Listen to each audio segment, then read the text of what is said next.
Hi, so today we are going to be talking about Darkwind by Renee Dugan, the first book in the Starchaser Saga, and it is this one, right here, yes. Let's get rid of these books, which are mostly decoration for this video because I thought it looked pretty.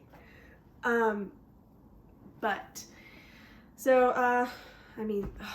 this book was just phenomenal beyond words. I can't even describe it, I just can't. I try, but I can't. And I mean, this cover,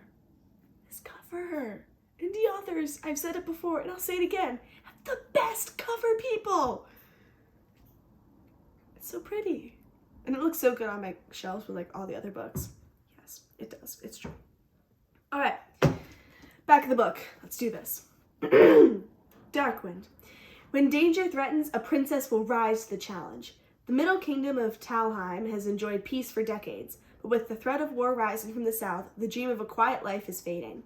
And for the noble but naive Princess Sistine, that means embarking on a dangerous quest to the Northern Kingdom, where she hopes to forge an alliance against her southern foes and save her people. But when Sistine is captured by an outlaw and his band of cutthroat warriors, she finds a more deadly adventure than she bargained for, and a greater power within herself than she ever knew. Swept up in the unpredictable tide of a tenuous and shadowy political climate, a ruthless land governed by the stars, and the unexpected revelations that come from her mysterious new companions, Sistine must learn how to fight, how to lead, and above all, how to trust herself. If the young princess can't be forged into a warrior, her kingdom will fall. Wow. So I was going to read this book a while ago, and then my wonderful book friend from my book club, which I used to be in so many, but they all closed due to COVID. But one's back up now. I'm so excited about it. She told me that I should read it because it's so good, and it is. You all should read it. Everyone should read it. This should be like as popular as Red Queen by Victoria Aveyard. It's so good. But wow. I loved Sistine's character development. I mean, she went from a spoiled brat to like this badass warrior. I mean, come on. Who doesn't love that character arc? I mean, I just love her. I also love how Sistine and Julian's relationship isn't perfect, like in most fantasy novels, although I don't entirely support it. But more on that later.